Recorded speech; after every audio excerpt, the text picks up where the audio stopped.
All right. So the claim was this is the effective theory for the Laughlin state, and we know now a lot of properties of the Laughlin state. We derived them. Here we've seen that the field interaction is correct. Coming in there. Okay, come back. Not to be in the way of that chair, so terrible. Sorry. But we computed a bunch of other things. We computed that the excitations, which are quasi-holes, have fractional charge and fractional statistics. Very striking. And that was quite a hard calculation, if you remember. That's really the longest calculation we did in these lectures, figuring out the Berry phase and using the plasma analogy. So, the other calculation that we did was topological order. We showed that if you put the Laughlin state on a torus, it has a degenerate set of ground states of some particular number. So we'd like just to see how all of these properties emerge from this effective chance. So that's what we're going to do in the next 15, 20 minutes or so. All right, so quasi-particles.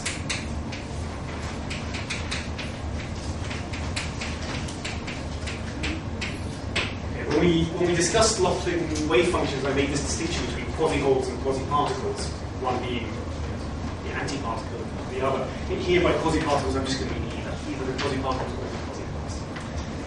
So how do these arise? The current that couples to capital A is by definition the electrons.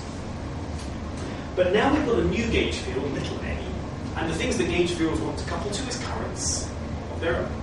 So we could ask, what are the objects that are charged under the little? So we'll couple little a mu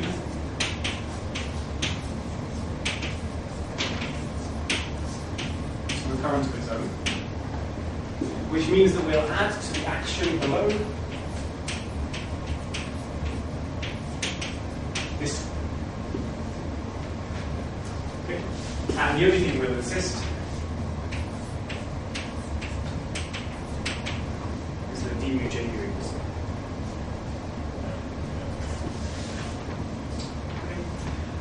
So what do I mean by this? You could implement this in two different ways. You could either just put in a background fixed current. For example, you could put in a choice of delta function for j mu that's sitting at some particular point in space and persists in time. Okay, that would just be inserting a background charge into this theory. Alternatively, we could just add a whole new sector to the theory, maybe a scalar field. Scalar field which couples to a mu through the usual current interaction. In which case, this is going to describe dynamical quasi-holes and particles that can exist in the field. And we can give that scalar field any dispersion relation we like, down to the state parameters. We have all of this stuff. So we have the choice either just to put in fixed background objects, or to allow this to be a theory of dynamical objects which can move around. Depending on which question you want to ask, both are useful. In this context, I think I'm just going to put in fixed background charges and just see what their physics is. Okay, so let's see what happens. Let's set a mu equals to 0 now. Okay, which is allowed because unlike little a, capital A is just a background field which is under our control, and I can do whatever I like. So I'm just going to do this. Okay, but the equation of motion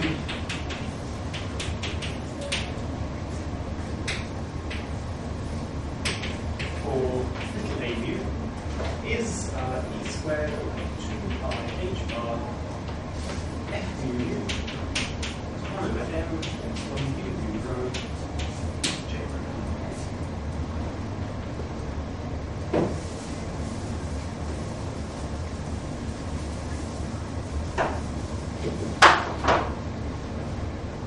Okay. So if I put in a static charge,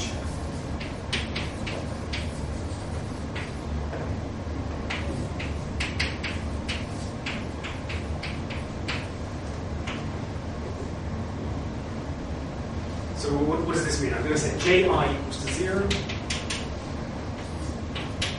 I equals 1, 2. So this is just placing a static object at the origin, coupled to little a. It has charge E. That was actually an assumption from the previous lecture. So this small a mu has only the chance signal starting exception? Yes. No Do you know that in general there could be plus dot dot dots in this effective action. Those dot dot dots could include a whole slew of terms, all of them gauge invariant, and the first important one would be the maximal term for little a. This would affect this, but if you look at the solution of long distances, then the f mu nu squared becomes literally irrelevant because it's got two derivatives. So you can have as many terms as you like here, but if we talk about long distances, this is the only thing. Okay, so this is just a static charge, and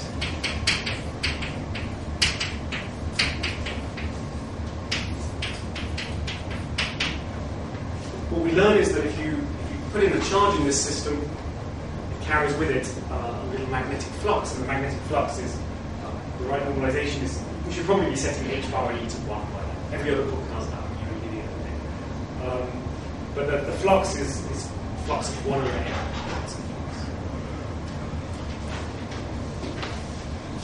Meanwhile, if you look at the electric current, that's capital J, that's the current of electrons, the current that couples to electric charge is the better way of saying it. That's given, it was given by the thing up there, it's given by the epsilons. The flux 1 would turn these into fermions?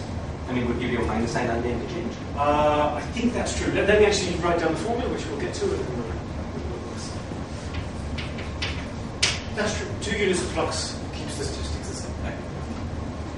Well, that's true if these are bosons. Yes, yes.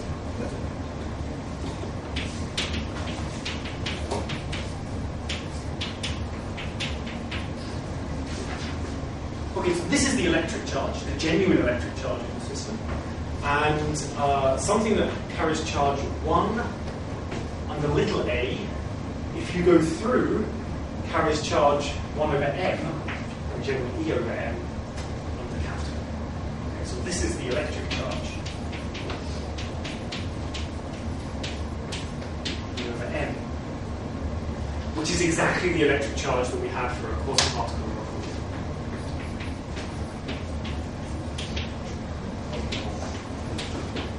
Particle depending on the minus.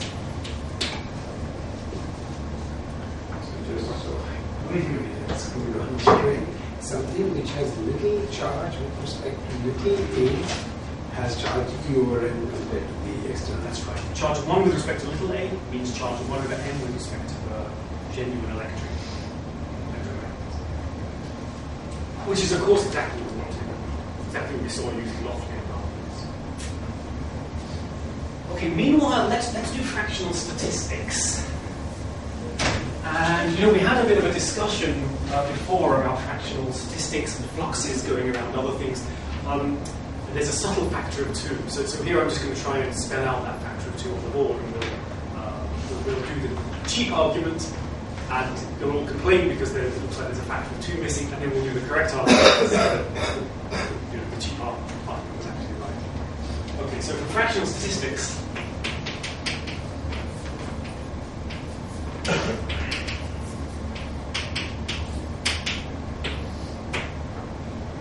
so each particle, I should say each quasi-particle, has charge equals E. This is all under little a. Little a nu is the dynamical degree of freedom that will respond if you put these charges in. And flux. So capital phi is a flux. It's going to be the integral of f12 over the plane.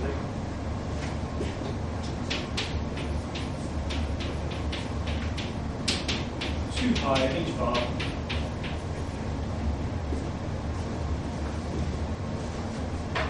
all right, so when we thought about wave functions, we had this sort of Jane picture, really it's sort of more due to the big read as much as Jane, where you have a quasi-pole and you think about vortices attached to quasi-poles, where vortices attached to electrons or quasi-poles, where vortices is really where the phase of the wave function lies.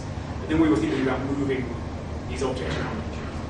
Here, it's a little more physical. So there's no wave functions, but what you have is that every time there's a charge, little e, it comes with a magnetic flux. And so now the story is the Aronoff bonus story. that you have one particle here, another particle here. This particle moves around this one because it's going to pick up an Aharonov-Bohm phase because it's encircling the flux. So there's an Aharonov-Bohm phase.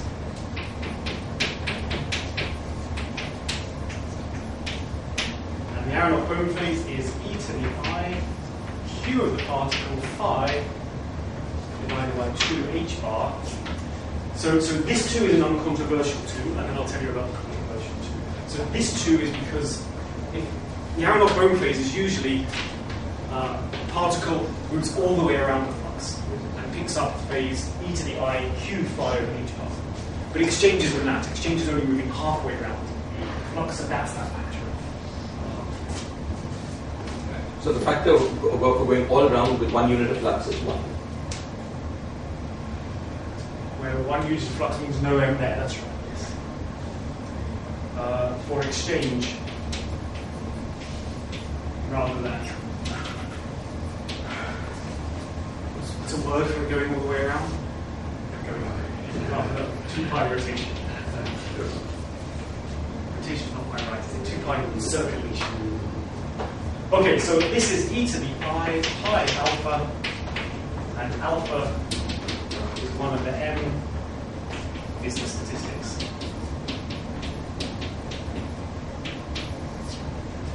And just to make sure I'm getting the connection with the previous picture, right? Yeah. Particles with charge 1 under this new gauge field are the quasi-particles of the Laughlin state, and a bound state of m of these quasi-particles will be an actual electron. Did he say that? I mean, the charge is right, but is it actually true? Yeah, we saw that in the Laughlin picture, Yeah. explicitly. To get the electron wave picture. Oh, I see. There's something over there. Okay, so this is the statement. You have a particle of charge q, another particle, 2 particles the same, basically. This one goes around this one, but this has charge q, this has a flux phi, so you pick up this Aharonov-Bohm phase. Okay. Why is it a dodgy argument? It's a dodgy argument because this particle also had flux phi, and this one also had charge q. So you might think, you missed something because you pick up the phase as q goes around phi, but you also pick up a phase as phi goes around q. So there should be another factor of 2 here. That would give the wrong answer. Okay. So why is this the right thing to do and not the thing that seems to be the right thing to do? And I'd love just to give you a sleek reason why this is the right thing to do. Just give you a one-line answer. There probably is a one-line answer, but I don't know it. So the only thing I know how to do is to do the calculation. The calculation is only a few lines, so I'm just going to do it on board. We'll see that this is the right answer. Okay. Maybe if I do the calculation, then we can try and figure out the one-line answer. There's a bunch of papers, but none of them really have any compelling reason why this is the right thing to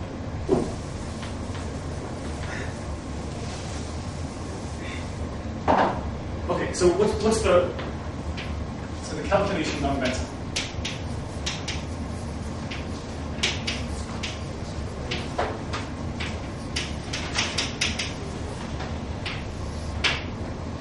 Okay, so what we're going to do is just set up a bunch of particles, and we're actually going to think about the physical situation. So the particles will put in some position, but then we'll also move them around each other.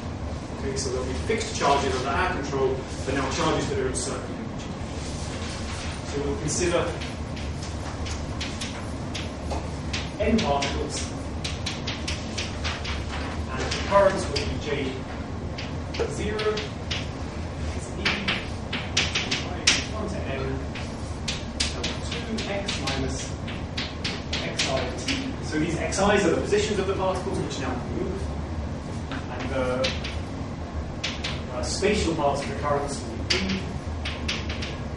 1 to n, x dot I minus t. Okay. On this board earlier, I wrote down the equation of motion. It was basically F12 equals, well, mj0, but then there's the other parts as well. So you can just solve the equation of motion with these currents on the right hand side. The equation of motion for the Chern-Simons gauge. So solve equation of motion. That be mu. Just want to pick a gauge, and the gauge we'll pick is A0 equals 0. DI, AI is 0.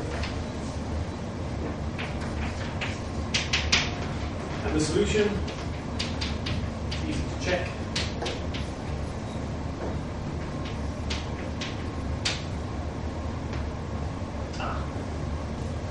Two things collide.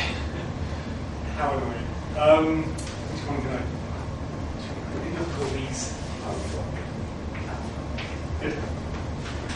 So alpha is the station index point.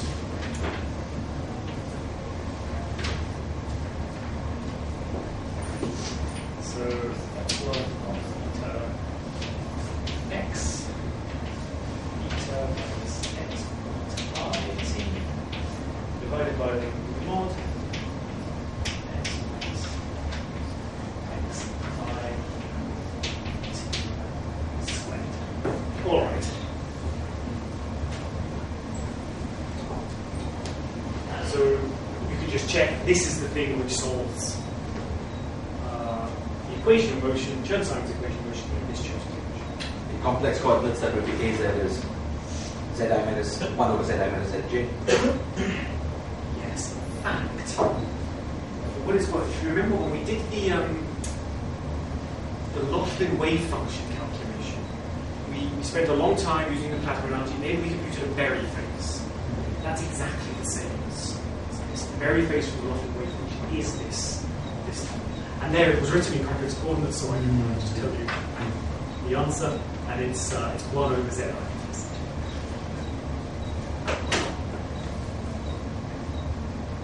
Sorry, 1 over Z minus Z. Okay, so that's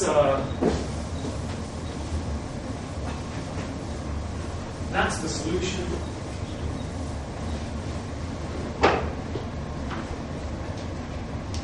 And the phase change. So what do? We're going to take one of these particles and move it in some trajectory that's going to encircle some number of paths. So let's just take the first one and move it on a path and encircle just say 1. So the phase change now comes purely from this gauge field A. The phase change is the exponential of IE A dot U x1, where you move in some path. What makes this really simple is that it's instantaneous. Exactly, yeah, because there's nothing propagating, right? Yeah. There's no waves traveling down, radiation. Positions at that time determine the gauge field at that time. In this gauge, yes. So this is the answer. Do the calculation. In fact, we already did the calculation because it's exactly the same as the Berry phase calculation we did 4 weeks ago. So you do the calculation. As you find the statistics is again.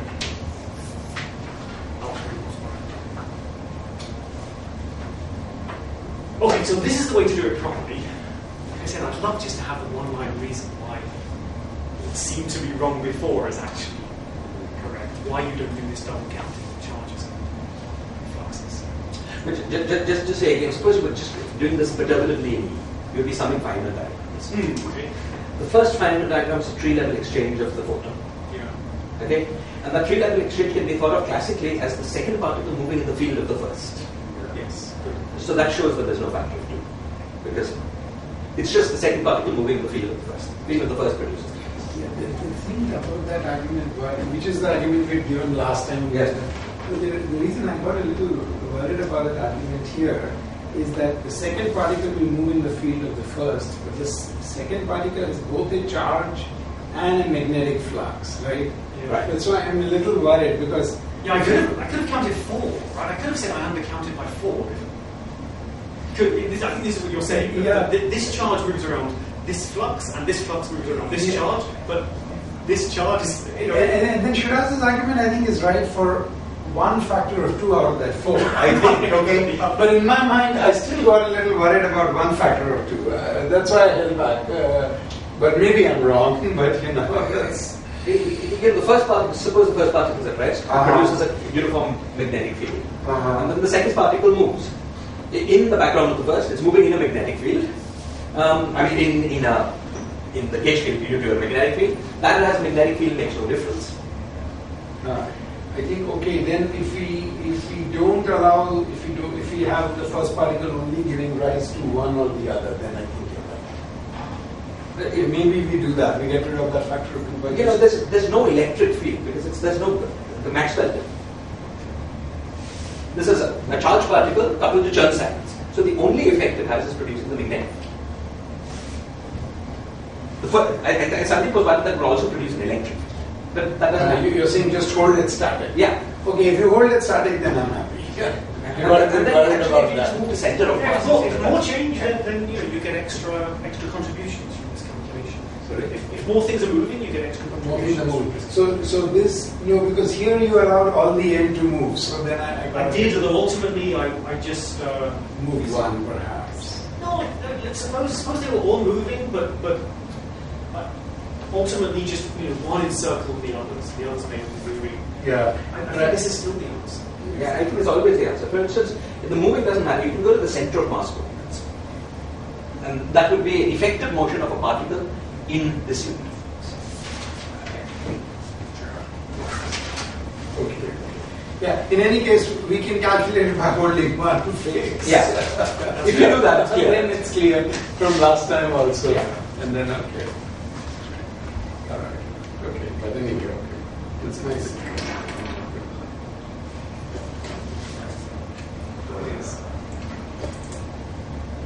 It still strikes me as odd. There's no. Firstly, this is obviously a field theoretic calculation. There's still some kind of just. Before we were just trying to think of quantum mechanics, right? Just particle. It's not really field theoretic, right? Because your source is basically it's classical. Classical, but it's classical field. Okay, I see.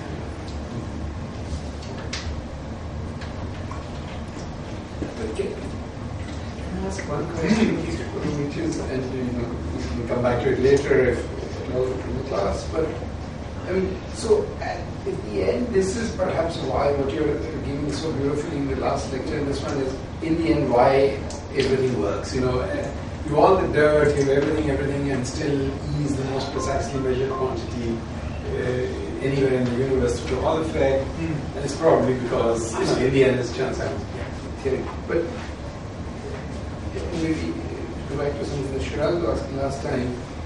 Is there, to get a slightly more satisfactory feel for it, is it practical to take the Laughlin wave function for the fractional quantum Hall effect and in some way try to derive this effective theory out of it? Good. So there's a few things to say. Where we're going is to start with this and derive the Laughlin wave function. We're actually going to go the other way. That's going to be via Edgeworths. So we'll get back. To go the way you want. The reason why I hesitated, I don't really know how to. I could think of deriving the capital A terms because that's an external field I would couple to the electron. They could sort of derive this. In fact, the place people first stumbled upon Chern cycles, very condensed matter people, was by trying to derive this starting from the Laughlin wave. I think it's wrong. So I wasn't going to cover it in this lecture, but I can tell you briefly now how it works. So what they wanted was to write down some kind of Landau-Ginzburg theory for the states. And so the first thing you need is some kind of order parameter. So what's the order parameter that you come up with? Because there's nothing obvious. There's no obvious symmetry in the group. So they wrote down some kind of off-diagonal long-range. Do you know what this is? I don't believe you know what this is. So it's something which appears in superconductivity. So you write down what's called a density matrix, which doesn't mean what you think it means. So it's not the same kind of density matrix as in, say, quantum information. You take the wave function of interest, you focus on one of the particles,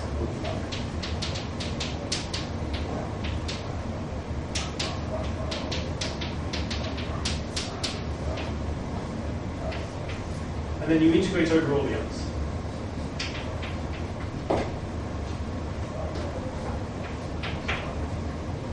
Okay, so you get some sort of correlation function between. In the theory of superfluidity, you're in the superfluid phase. Precisely. One of them is R and R prime. One is R prime, sorry. Yes. You're in the superfluid phase precisely if this tends towards a constant, that's R minus R. So it's some kind of order parameter buried inside. So the idea was, see if I can get this right. Maybe there's some kind of hidden off diagonal long range order in the Laughlin states. So you can compute this in the Laughlin states. You find it doesn't tend towards a constant. Decays off very quickly. So then there was some long story about trying to gauge transform and engage transformations to the Laughlin states in such a way that you added very singular gauge transformations, which were basically trying to do what this flux attachment here is doing. And slowly people realized that you could get something that looks a little bit like off diagonal or range order, but only with this very singular gauge transformation. And then they realized this very singular gauge transformation was related to Chern-Simons terms. And so they kind of went from there to write down an effective theory for Laughlin states. But the effective field theory they wrote down is the following. So this was the original effective field theory. It's by Zhang, Hansen, and Kimmelson. And it's the theory that most people talk about with Chern-Simons terms in the fourth form. And it's the following. So it's HK. Yes. There's some dynamical field, I,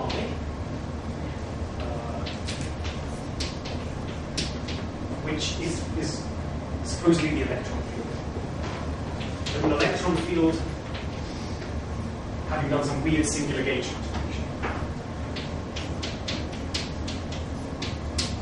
There's non-relativistic kinetic terms for the electron field, and then I've screwed it up already. We couple this to this background gauge field. This is your capital A, right? This is little a. This is little a, okay. We can turn on capital A as well. Okay.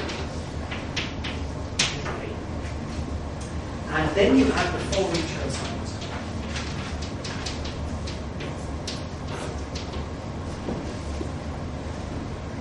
With a 1 over k, so I should do this in notation.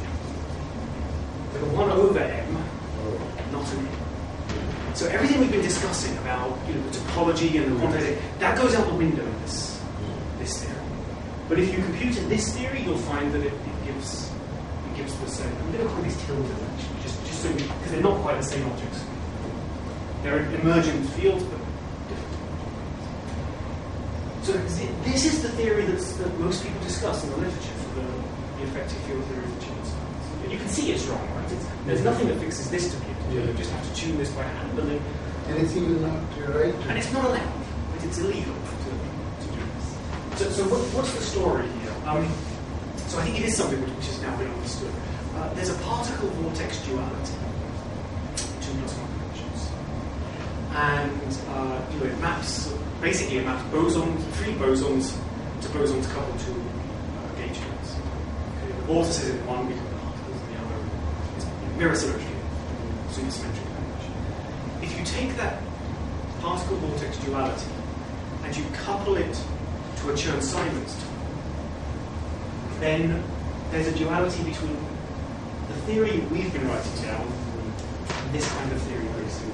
But the duality only works if you integrate out certain gauge fields, which is illegal, to generate this kind of one. So it is understood what the relationship is between them now. It's in the literature. It's fairly easy to draw the relationship.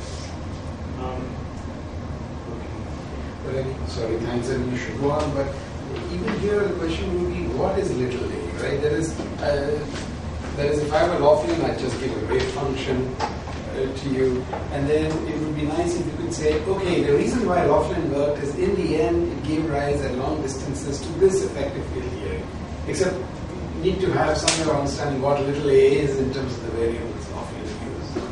And here is some weird singular gauge. What is it? I asked this because you said about the berry phase coming out right. That sort of suggests that, okay, we try to write the Loftian wave function in terms of the berry phase and the other stuff. The other stuff is heavier degrees of freedom. The long distances, all you care about is the berry phase part of the wave function.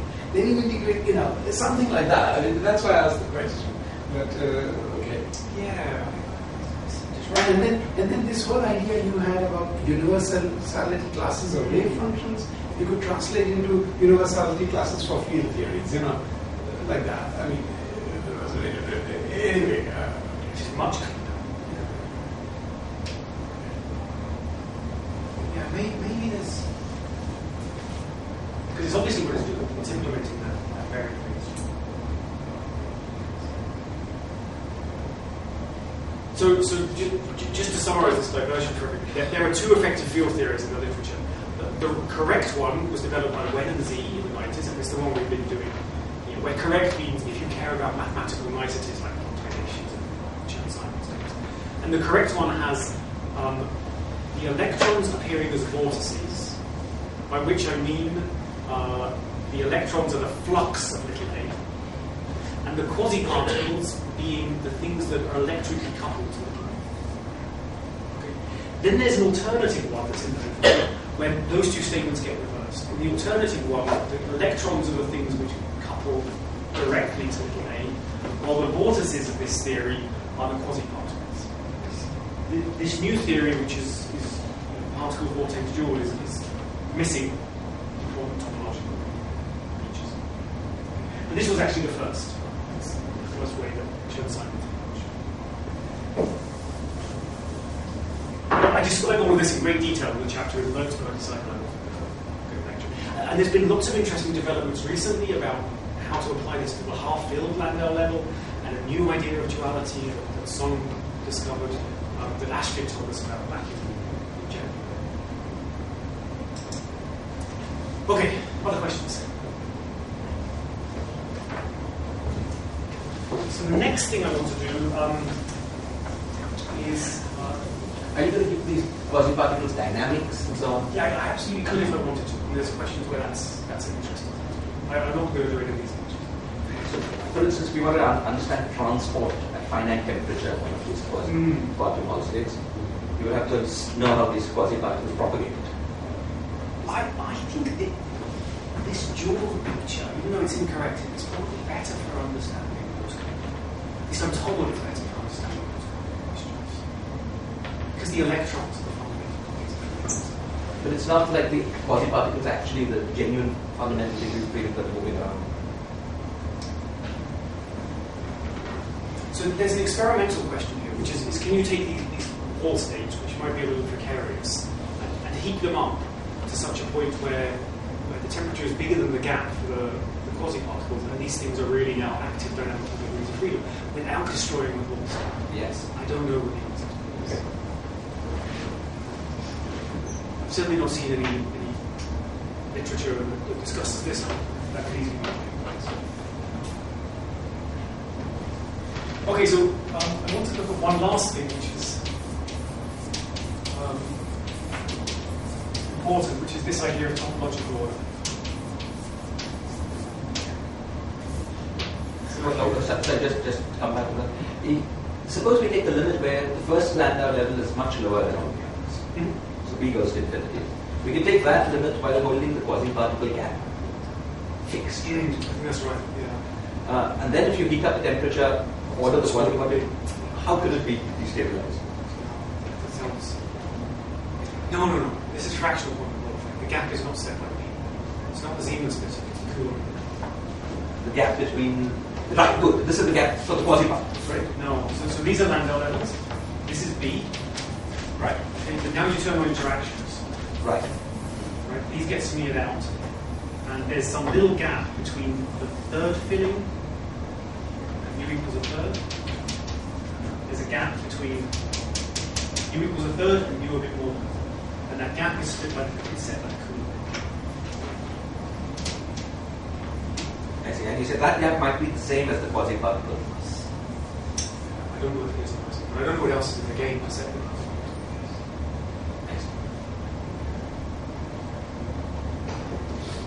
Your questions were whether you could have additional matter coupling to the Chern-Simons theories. Yeah. I mean, the quasi-particles should propagate around, so then it would be a matter Chern-Simons theory with the quasi-particles. And I was wondering whether the dynamics of that matter Chern-Simons theory was ever important.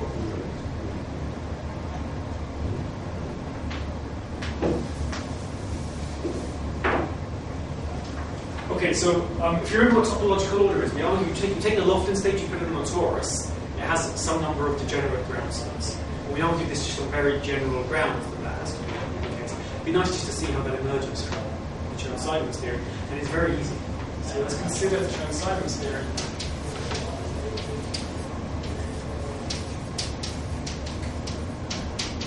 Torus T2. Here's the torus, and there's two cycles. We're going to call a curve which wraps around this circle, gamma 1, and a curve which wraps around this cycle, gamma 2. And the Chern-Simons action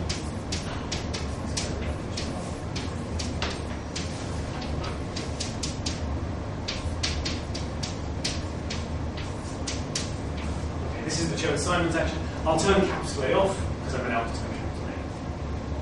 Okay, so we just care about this. And the equation of motion is F mu equals 0. In fact, let me work in A0 equals 0 again, in which case the equation of motion is F.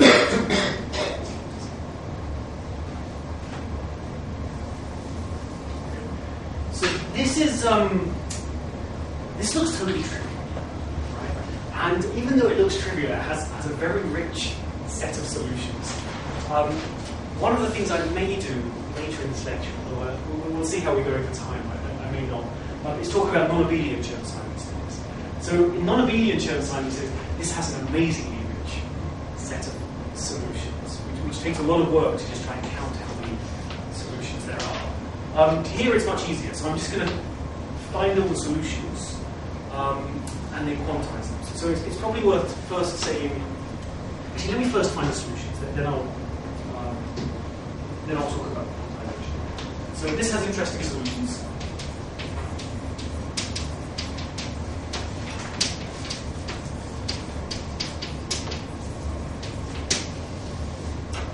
And I'm actually going to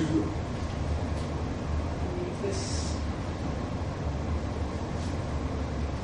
I'm going to call the torus S1 times S1. And I'm just going to give names to the periodicities. So Ri of the periodicity is a radii of the two circles of the torus. Okay, R1 is the radii of gamma 1, and R2 is the radius of gamma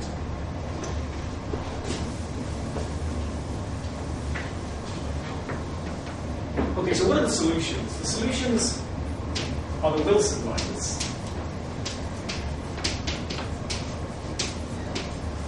Well, let me tell you firstly how you think of the solutions. The solutions are just A1 is constant around here, and A2 is constant around here.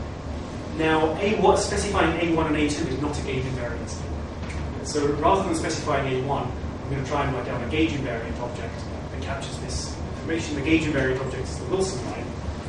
We'll see that this Wilson line, as I'm about to write down, also is not quite gauge invariant, and I'm going to have to work a little harder to make that gauge invariant. So the Wilson line, Wi, maybe the Wilson line is supposed to be exponent, but I'm going to call, this is going to be little Wi.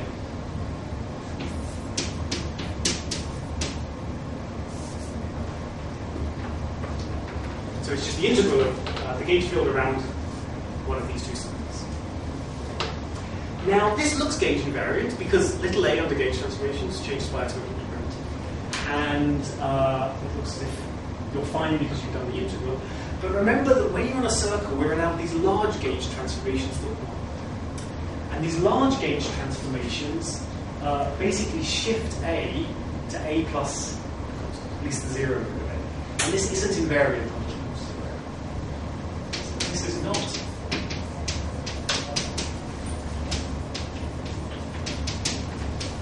invariant under large gauge conditions.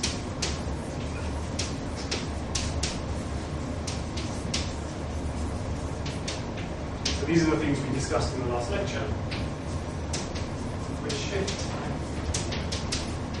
AJ goes to AJ plus H bar. In the last lecture, the shift was 1 over beta because we were thinking of the time-like circle. Now it's a space-like circle, but exactly the same arguments. So these Wilson lines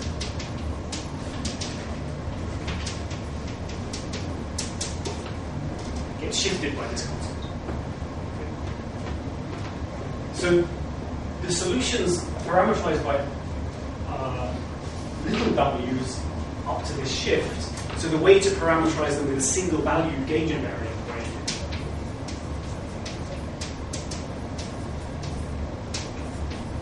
is just to exponentiate.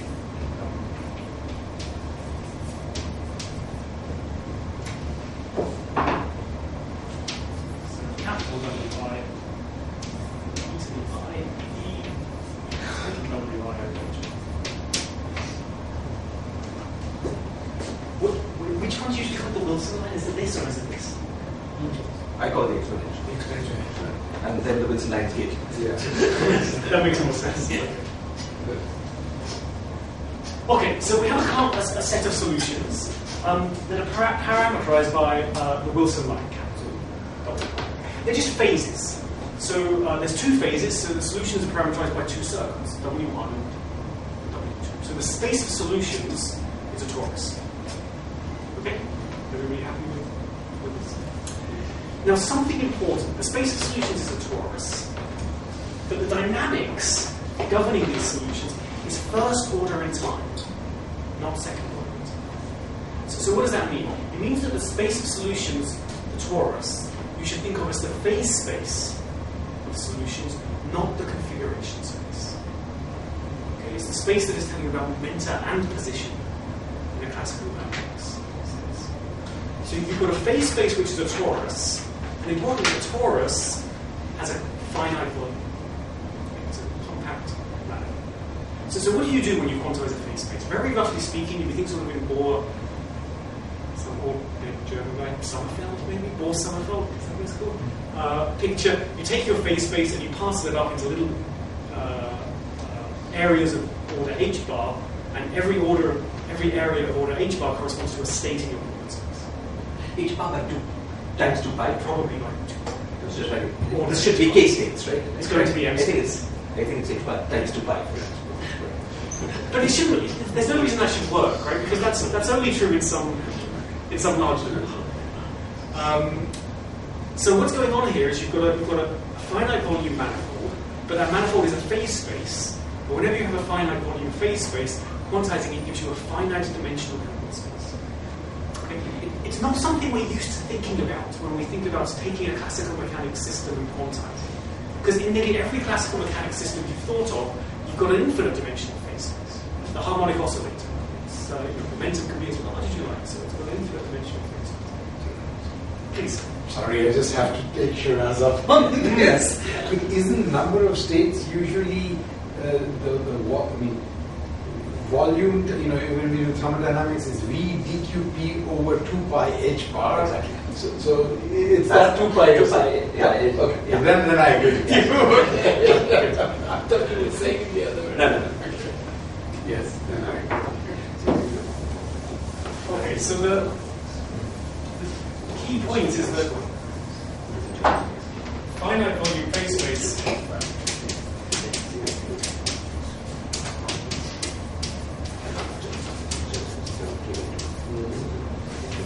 on quantization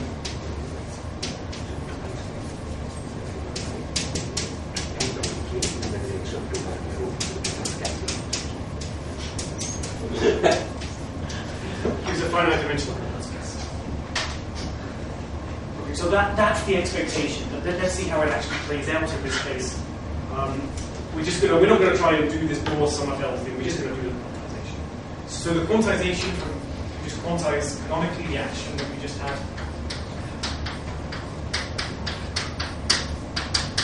But could I say, David, you get the same answer with Bohr Sommerfeld, I think, because it's also true.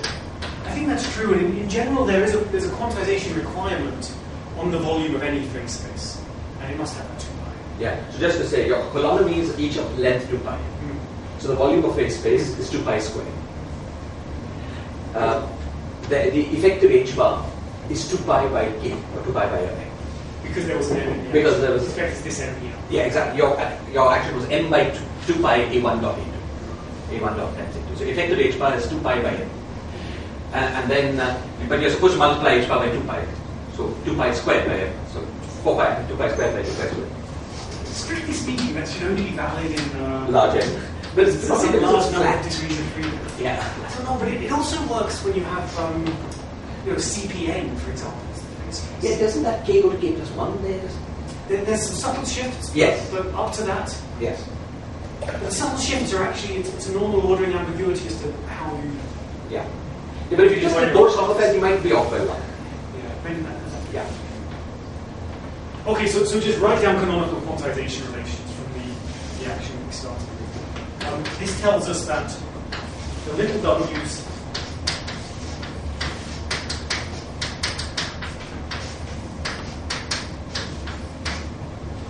obey this quantization relation, which if you use BCA, the Hausdorff formula, it's easy to convince yourself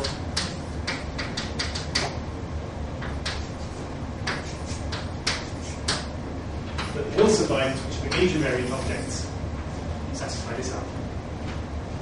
Okay. And this is exactly the same algebra we saw when we were talking about Loftus space. Okay. So the punchline to this argument is that you have to have this algebra acting on the space of ground states, but this algebra can't be realized with just a single ground state. The minimum number of ground states you need to realize this algebra is n. When we wrote down when we looked at the Loftus states exactly how we call them T in that case. When we're thinking about anions being moved around the cycle, that's exactly what the Wilson line is doing. It's moving an anion. And just to be a purist, sorry, but there's something fishy about this argument. Oh, what's that? Which is that there's no n cross m algebra that W1 commutator W2 is equal to constant. Yes. If you take the trace on both sides, the left-hand side is... This has to be infinite dimensional operator. But it's not gauge invariant, so that must be there. Exactly. So I'm saying it's the right answer, but the intermediate steps are a bit fishy. You can't write it in n cross n. This, yes. That's right. So it's... Yeah. No, I think it's probably right because this isn't acting on gauge invariant ground states, so probably this is infinite dimensional, but it's acting on sort of gauge copies of these gauge copies of the true ground states. That's probably what's going on. This is the same degeneracy. Yeah, I was going to ask the same thing, but over the intermediate. That is, okay, just but let me ask a more immediate question. Sorry. So, on general grounds, if the volume of phase space is finite, it's a finite division. Yes. Because we can just show that from some general. It must be something very dumb, like this. You have to in general, you have to generalize the rules of quantum mechanics. Right, that's what to do this quantization. This is the subject called geometric quantization. Okay. Yeah. Which Milton has written dreams. And it's all about finite space. And one way of doing it is to look at the section. You know, when you've got a complex structure, is look at the holomorphic. And there's a whole. Okay, good. I see. Okay, so this is the punchline. You take Chern-Simons theory at level m, put it on a torus. The number of ground states is n, because that's how many is needed to solve this problem. That's exactly the same as we saw for the Loftus states. We put m on a torus. Loftus states infinite fraction 1 over m on n. Degenerate. This is the subject of topology. Good. So everything is.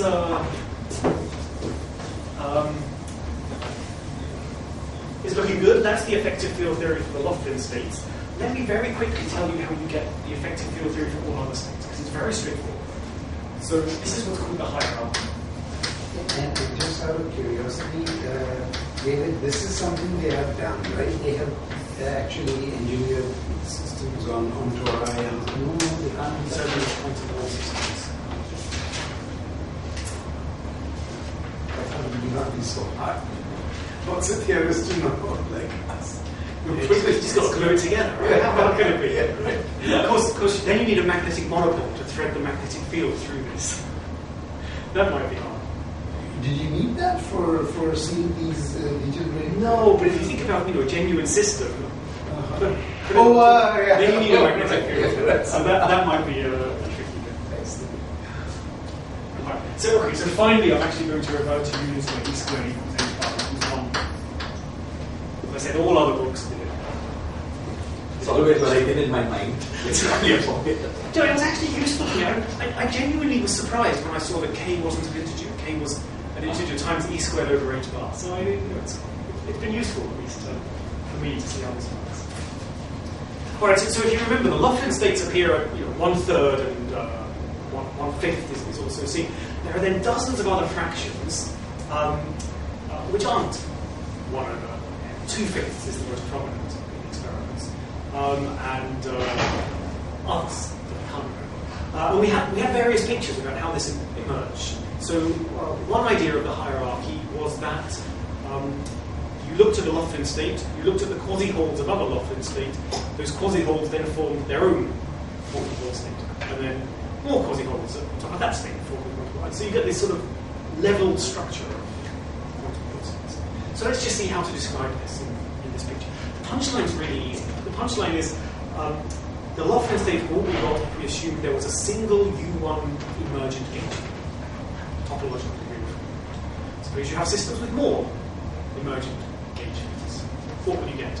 Well, what you're going to get is exactly this hierarchy that we saw. So let's just see how it works. So let me just sort of summarize how we got Lofton states. So to get Lofton states, what did we do? The first thing is we write the electron currents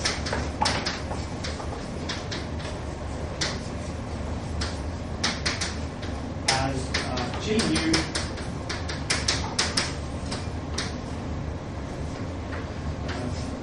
0.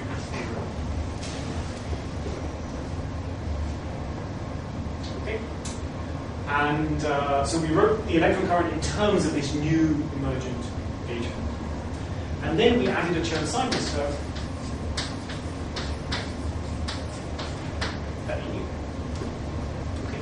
The fact that the electron current is given by this tells us there's a mixed Chern-Simons term, capital A mixing with little a. And then this determined the level of the Chern-Simons, of the Lofton. Then easy. So to get the hierarchy states,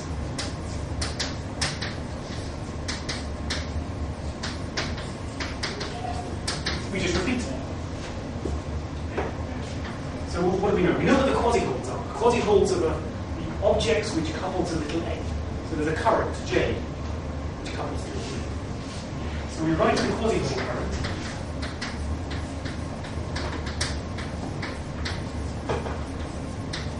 as J little j nu is 1 over 2 pi epsilon u rho d nu a tilde rho, where a tilde is a new second emergent gauge.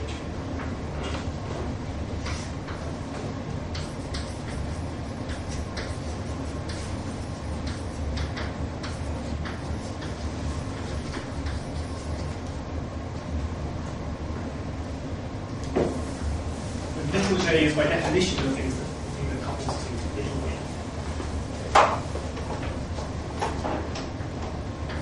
And then we add a Chern-Simons term.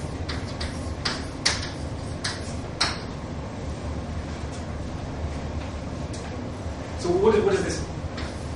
So the effective action is going to be an effective action of little a tilde little a and capital A. Two emergent guys that are background gauge field. So what do we have? The first term is the term we had before. We know that capital A has to current couple to its current. I forgot the slogan, this Gen slogan. Was the Gen slogan that the new states are the quantum Hall effect for the quasi-particles of the old state? No, that was sort of the earlier Halperin approach to this. So there were two approaches to this hierarchy. One was Haldane and Halperin saying exactly what you said. Jane's slogan was more to do with attaching fluxes in various ways and then putting those composite objects into their own Hall states. So the Hall state of what? Of the electrons of the quasi-particle, or just something? You take the composite, what's called a composite fermion, that was the electron plus fluxes, and you put that composite fermion into, into say the second. It was more complicated, right? You put it into a second Landau level, and you have to project down. This seems much more. I was just trying to translate that. How is this the same as that? This is not obviously the same as that. This seems much more along the lines of the Haldane Halperin. Yes. You're just doing the quasi-particle. Yeah. So there's been a big controversy in the literature about whether these two approaches, the quasi-Halls forming their own Hall state versus the Jane composite fermion approach, whether they're the same or not. They give the same answers for filling fractions. And Jane, has many papers arguing very strongly that they're totally different. But I think they're not. I think they're probably different ways of seeing the same thing, because they give the same answers. But the connection between them is not so obvious. But mu is equal to half was also explained in the Haldane approach? No. No, that was really the shiny glory of the composite fermion. You can explain it using these Chern-Simons theories, although you can explain it using the dodgy Chern-Simons theory that I wrote down. Where the Hall conductivity wasn't quantized, 1 over F Chern-Simons. So that's what's called the HR, Halperin Lee. There's only 5 people.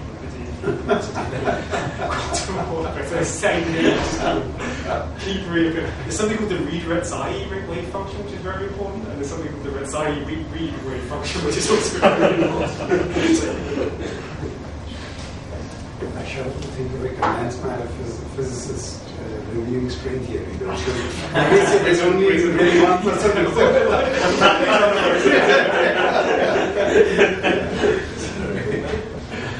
Okay, so a background gauge field comes to current, and then you add a Chern-Simons term for that new background gauge field. And then new emerging gauge field forms the new current which couples to the old emerging gauge field. And then you add a Chern-Simons term for the new emerging gauge field.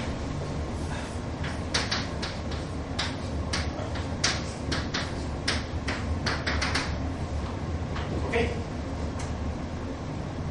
So 4 terms. These two are fixed just by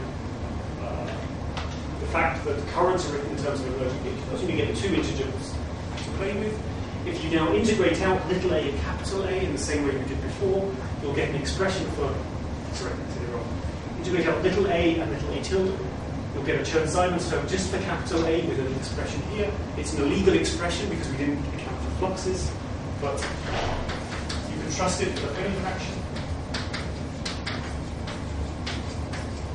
And you'll find that the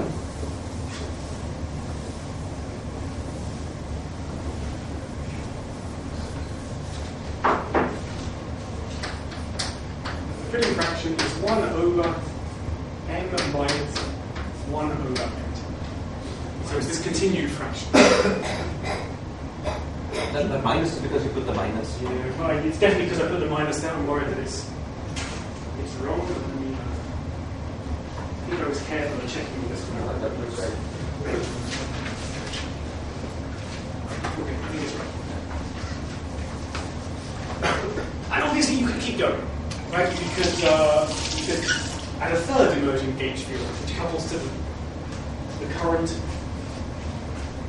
which is third emerging gauge field, which is related to the current that couples to little a tilde. And if you keep going, you get these continued fractions that appear here, which was exactly the same thing that we saw in the. This minus is somehow because one is a particle, the other is a whole. Is that? It really is a reflection of the second, the minus in the second line. Surely, yeah, it must be. No, not. I think the 4th line wouldn't have changed the sign. Yeah, because you square it and you will. until it goes to minus. No, you're right. But would have. Both those I put. So if you change either of those minuses, you would have. Okay. Why doesn't the second emergent gauge field not couple the background field? Oh, by definition, the background field couples to the current, and I defined the current to be epsilon d little bit. But I think what you're saying is that this isn't the most general Chern-Simons theorem that I can write down. So the most general thing I can write down is what's called a K matrix, and you have n Chern-Simons. Here it is.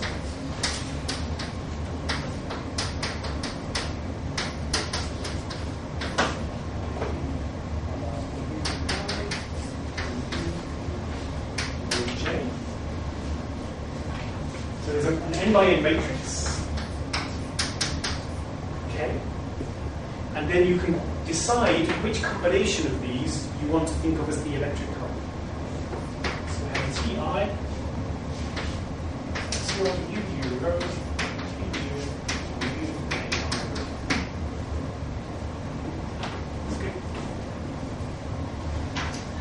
But just ask Mankesh's question again, why are the holes and electrons? So, sorry, just say again what the physical interpretation of the tilde. You were saying something about holes, and that's what it is. The quasi-holes. Are we worried about the minus sign or just No, just the fact that the quasi-holes and the quasi-particles are playing such an asymmetrical role. No, I don't think they are. I thought the quasi-particles are. M going to minus M, M tilde going to minus M tilde. Well, one of those will be the quasi-holes forming their own quantum Hall field, and the other one will be the quasi-particles forming their own. Is it still true that the particles that are charged under little a are the quasi-particles? Yes. And the quasi-particles that are charged under little a tilde are the quasi-holes? It says no. No. Okay. No. The particles that are charged under little a are quasi-particles and quasi-holes, depending on whether they have a plus or minus. So then, say again, what is this little a tilde? So little a tilde. So J nu is electric current. Can I venture a comment? Sorry. Yeah. The little a tilde is the topological field for the quasi-particle problems. It's the extra. It's what you were saying. I mean, it's the Hall effect for the quasi-particles. Yeah. So depending on whether this is positive or negative, it's either the particles or the holes which. Why? If you remember when we had this plateaus. Okay, so this is a third, and if the holes condense, meaning condense means form their own state, you go up here, and if the particles condense, you go down. By the way, it's just occurred to me that this flipping of minus signs we've seen before. To get mu equals k, where this is defined now by the Hall conductivity, we needed a positive k Chern-Simons of this. Then to get mu equals 1 over m, we needed a minus sign here. And now I've chosen a plus sign there and then a plus sign there. So there does seem to be this flipping of signs as you go from one level to. And you can continue the sequence forever. You can continue And forever, this is and then the you get game. continued fractions. Yeah. And they're seen experimentally here. So about the 6th level. It's pretty impressive. But by the way, since you asked about this K matrix, let me tell you there's some lovely formulas. So if you this is the most general thing you could write down. It's certainly not true that for all Ks you could find an experimental realization. But it is true that there are more Ks of interest than just the ones that appear here. So one example is you may have multi-layered systems, and electrons can jump between layers. Then you get some choice of K that we've discussed. But there's some lovely formulae. If you just write down this is the most general thing, then sigma xy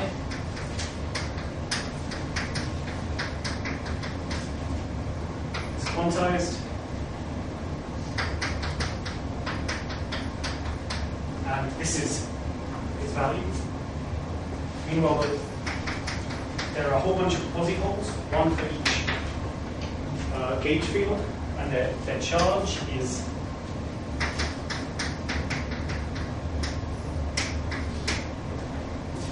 this, and the statistics between different polygons.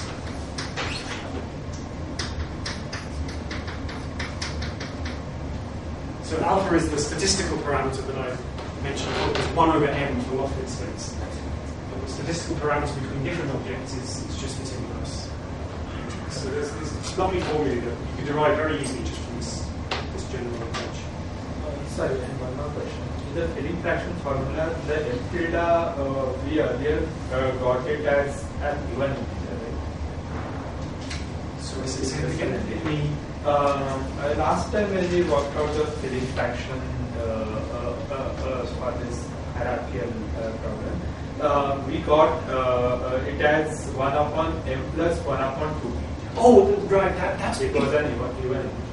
That's right. So that's because the even or oddness of this m is due to whether we have bosonic or fermionic objects. The same, I think, is true of this. When we did that, I think we'd chosen this to be odd. Yeah, And then this had to be even. But yet, none of this is fixed into this. So, yeah, I think here we're getting a more general class of systems than you would in a specific example. By the way, there's one last nice formula which I'll add to this. It's the topological degeneracy. So on a genus G surface,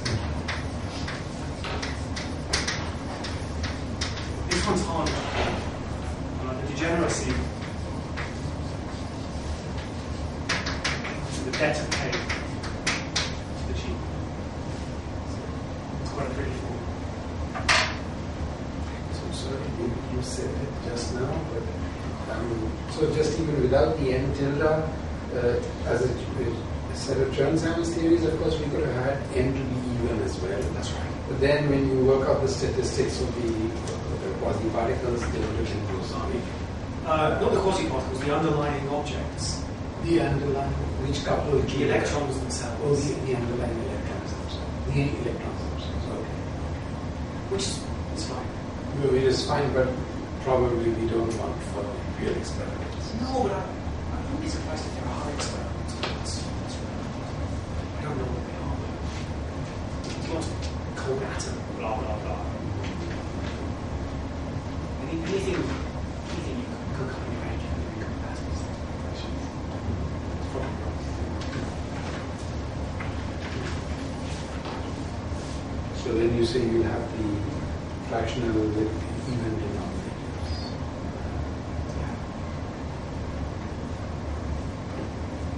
Okay, so this is actually the most general class of abelian quantum Hall state, where abelian means that the statistics are just phases rather than something more interesting, like we saw from the more read state. You could also ask, how do you get more abelian quantum Hall state? How do you get more read state, for example? And the answer is dead simple. The answer is we need an emergent non-abelian gauge field. So if you write down non-abelian Chern-Simons theories, they're the effective theories for these non-abelian Hall states. So we talked about more read. More read, it turns out, is SU2 Chern-Simons at level 2. That'll give you in Wilson lines, the degeneracy of the Hilbert space with Wilson lines. That's exactly the degeneracy of these quasi-holes that we saw before. The braiding of Wilson lines is related to Wisson's work on Knox polynomials. It's precisely the braiding that we derived from Myron zeros. So there's this lovely connection between non-abelian Chern-Simons theories and a whole rich story there. The stuff we saw before.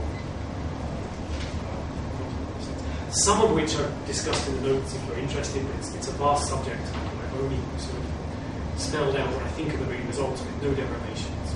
So, I was going to do a bit here, but I think given the time, we'll just questions. Yeah. And then, I was going to ask this. Is it tempting to say that, going back to the Shiraz was trying to ask, if you do transitions between electrons, when you get extra propagating degrees, isn't it tempting to say that it's charge matter that comes to these Chern-Simons theories? Or is that? I mean, I'm just wondering, you have this Chern-Simons theory as the low energy effective theory, and then you know that extra light degrees are generated when you go from one pleasure to another. So could it just be that you, again, the underlying reason for this, that these are the most relevant terms and so on, is true, but now you get something a little, something more, and you know you're getting a longitudinal conductivity, so you have some charged matter, so you just put in. And we know that the quasi-holes are charged under the emergent rays, like quasi-particles. But you really want to talk about the transition between photons. There's some critical point there. Right, and right. If you think of that critical point as moving from one of these effective theories to I mean, if you just add fermionic matter, you do have a critical theory without any mass to Chern-Simons theory. you want to add fermionic matter, put on a chemical potential, so it forms a Fermi C, and then add the Chern-Simons. Is that the critical theory you have in mind? Well, So at the Dirac.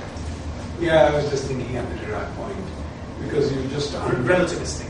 relativistic. As an example of the critical theory. Yeah, although the quasi-holes don't have relativistic dispersion. So then I would rethink conformal, wouldn't we be scared? I don't know. I don't know is the answer. I knew our whole starting point was assuming there's a gap. Yeah. And now you sort of want to push it to where the gap closes and hope you can add in the extra degrees of freedom to capture that. If you add in the right one, surely, it's not clear to me that Chern-Simons terms are the dominant player. I don't know if anyone's made improvements.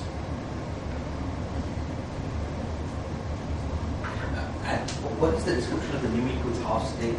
This is what you were saying, it's more equal. Oh, sorry, so there's not Nu equals half a state. There's two nu equals half states. There's the Fermi surface, and there's the Moore-Reed. You mean Moore-Reed? I suppose I Why isn't that 5 halves? It's 5 halves. It's 5 halves, but you kind of strip away the two. Okay. Yeah. Okay, so Moore-Reed. simple nu equals half doesn't require any Chern-Simons, it's just free products.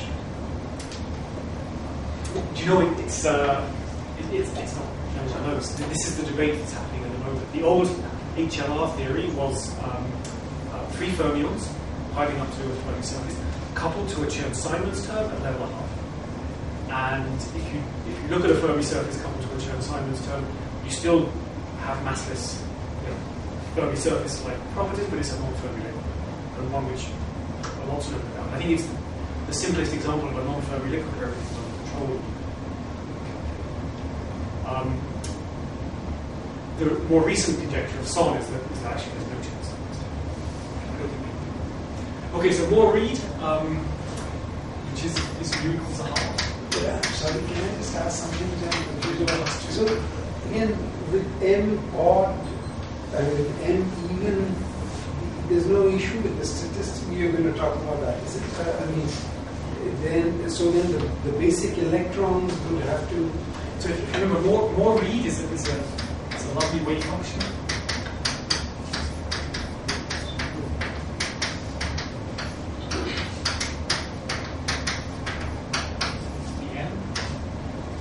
Filling fraction 1 over n. But because of this fat field, when m is 2, this is nu equals a half, but for electrons, not bosons. So this is Moore-Reed as opposed to Lofton, which is, of course, a bosonic. But you had to really calculate these statistics, or am I mixing things up? So we calculated, you mean in the Chern-Simons? Yeah. We calculated statistics of quasi-holes, the quasi-particles, rather than the underlying electrons. So then M, so you're saying, okay, as long as the quasi-holes or particles are bosonic or fermionic, even if the underlying electrons were fermions, that's okay. There's no issue. But for the effective theory of this state does not fall into this class. So it's not, so as I'll explain, it's not a union Chern-Simons. So for Moore-Reed, which is this theory here, that's there's some issues. Right? In general, you can have this for general N, but the story of quasi-particles is always the same. And there's some things I don't understand. I suspect it's because they're not understood. I've certainly tried to find an Again, it may just be my evidence. So n equals 1 is a bosonic one-read state. But it still has the same properties. It's known that this is SU2 level 2. So what do I mean by that? SU2 and level 2 has a number of Wilson lines. You can write that. Sorry, there's going to be a lot of... I'm not going to explain everything, I'm afraid. But ask me if you want me. The Wilson lines in this theory are spin 0, 1/2, 1. It turns out if you try to put an object of spin higher than... So spin means the charge of the representation of the SU2 gauge. If you try to put an object with, say, spin 3/2 or higher, the flux sort of screens it and hides it. Flux from this. The height of representation you can go is related to the level. So it turns out you can only have these. These, of course, have dimensions 1, 2, 3. And then what happens is there are these, the tensor product, the usual Clebsch-Gordon coefficients that you get between SU2 representation are changed in Chern-Simons fields. You only get a subset of things on the left-hand side. So 2 times 2 is 1 plus 3. This one's unchanged. But 2 times 3 is just 2. Okay, this is a half times a 1, so you expect this to go a half, 3 halves, but you can't have 3 halves because it gets screwed. So you just have this. And then the surprising one is 3 times 3 is just 1. That's surprising because spin 1 times spin 1, you would expect to go 0, 1, 2. 2 is not allowed, but you might think 1's allowed, but it turns out it's 1 being 3. But it turns out it's not. So then, if you put in n Wilson lines in the fundamental 2, then the number of singlets on the right-hand side. See, so this is 2 tensor 2 tensor 2 tensor 2. String them all together. On the right-hand side, you'll get a whole bunch of stuff usually, but now the only stuff you're going to get is a singlet, spin 1/2, and spin 1, with some degeneracies. And the number of singlets that you get is equal to 2 to the n over 2 minus 1. That's exactly the same counting we saw for the number of states, quasi-holes in the Moore-Reed state. Number of quasi-hole states. So that's the math. These are the Moore-Reed methods. Sorry, that was probably completely unintelligent. I apologize. By the way, sorry, there's one thing to say. It's related to this. So what's the effective theory you would write down? So it's obvious that the effective theory is the 3x 1 over 4 pi. There's some m, which I've said is equal to 2 for Moore-Reed.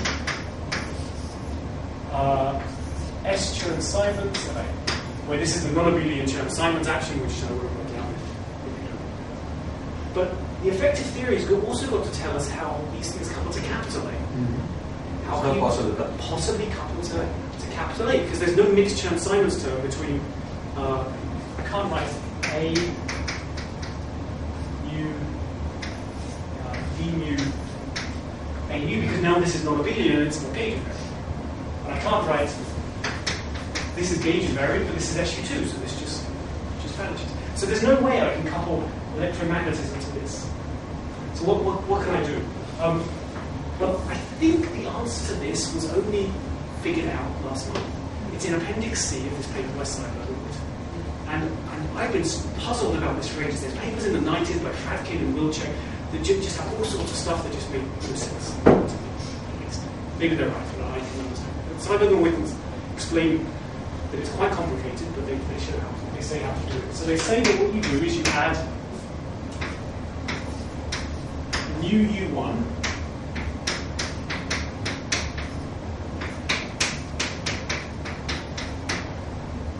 there's 2 emerging gauge fields. This U1 maybe has something of its own.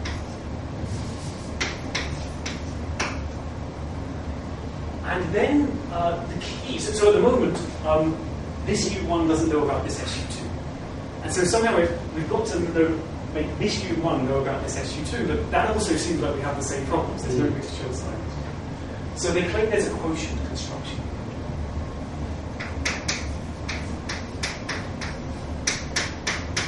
So I don't know how to write down an effective action for this, but they claim there's some, where the quotient is by some discrete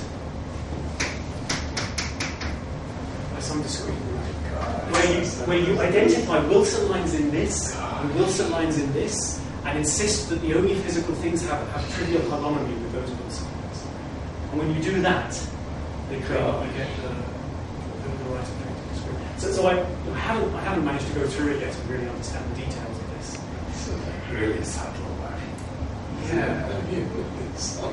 I could never have figured something.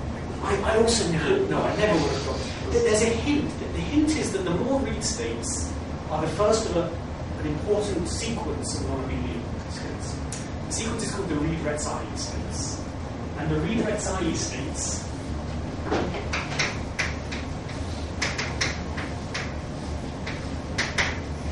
are associated to parafermion conformal field theories. And parafermion conformal field theories I was wondering whether are these quotients, and when k is equal to 2, this is the same thing as the Ising. And that's the same thing as Morley. Morley is the same as Ising. Morley is Ising model now, yeah. That's how they got that actually. They just wrote down correlation function of the Ising model. So it was known from the CFT perspective that there's some quotient. So I had no idea how to do this in Jensen. Actually, apparently it's in a paper by Moore and Seibluck and Anderson from like the early 2000s, some string theory, background flux, K theory, blah, blah, blah. But at least this quotient construction, we realize this is. So Appendix C of that paper is lovely. It's 10 pages, it's really doing all details of Chern-Simons normalizations and how you do quotients for sure.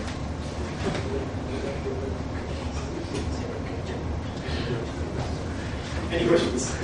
So wait, is it possible to have like a sequence of non-abelian theories?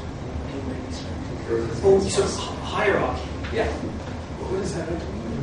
Meaning the thing that it looks tough because it's hard to couple one non-abelian theory with another. Yeah, so whether you can do these quotients for two non-abelian theories. Yeah. I don't know. Yes, the answer is yes, because you have coset models. Sorry, G mod H. H need not be abelian, neither may be G. It's not the I think it's unknown what happens if the quasi-holes in the Moore read state themselves form a quantum quarter. I think that's not understood. I've certainly read that question expressed in several papers.